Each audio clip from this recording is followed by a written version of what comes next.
A quiet suburban neighborhood, tree-lined streets, homes that look peaceful from the outside. The kind of place where neighbors wave as they pass by, where nothing ever seems to happen. But inside one of these homes, a man, Charles Harris, would soon be murdered. Not by a stranger, not during a random robbery, but by a plan allegedly set in motion by someone he trusted. A woman who stood to gain hundreds of thousands of dollars the moment he died. A woman investigators would later describe as the mastermind behind a calculated murder-for-hire plot. A plot that would take years to unravel, and a crime that began with a life insurance policy. This is Murder Vault Chronicles. This is the story of Victoria Williams.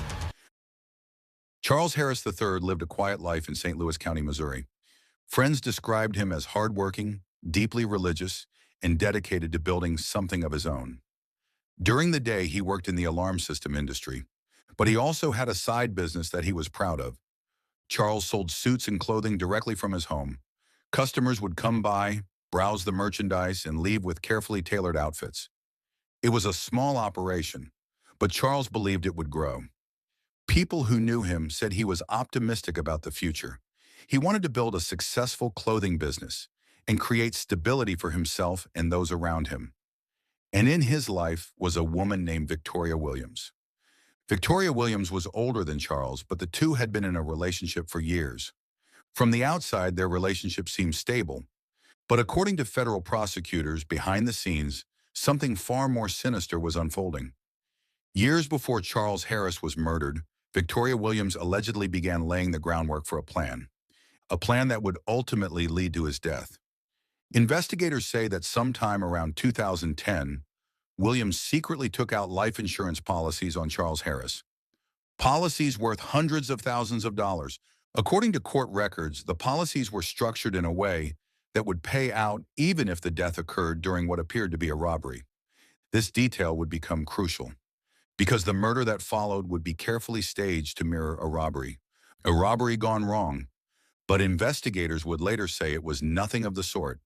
Instead, they believed it was a carefully orchestrated killing designed to trigger a massive insurance payout. And according to prosecutors, Victoria Williams did not act alone. She enlisted the help of a man named Michael Grady. Together, they developed a plan. The idea was simple and terrifying.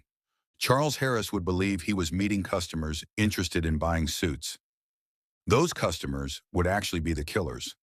Once inside the home, the murder would take place, and it would look like a robbery. No obvious connection, no obvious suspect, just another tragic crime. On October 5th, 2011, that plan allegedly became reality. That day, Charles Harris was expecting visitors, potential customers interested in his clothing business. But the men who arrived were not customers. They were there for something else entirely.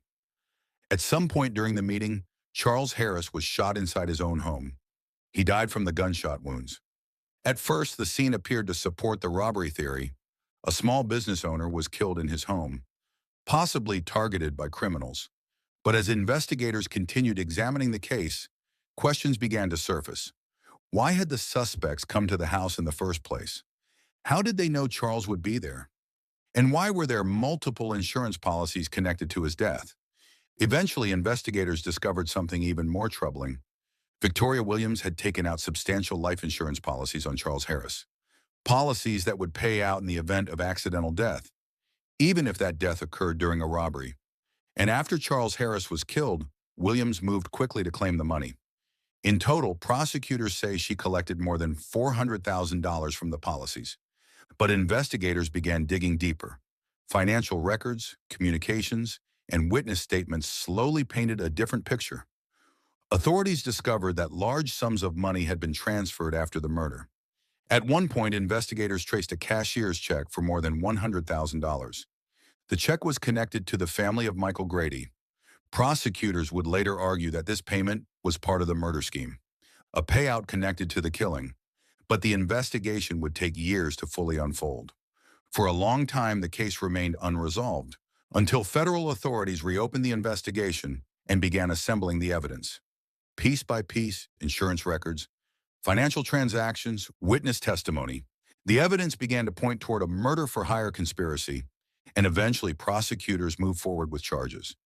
Victoria Williams was accused of orchestrating the plot that led to Charles Harris's death.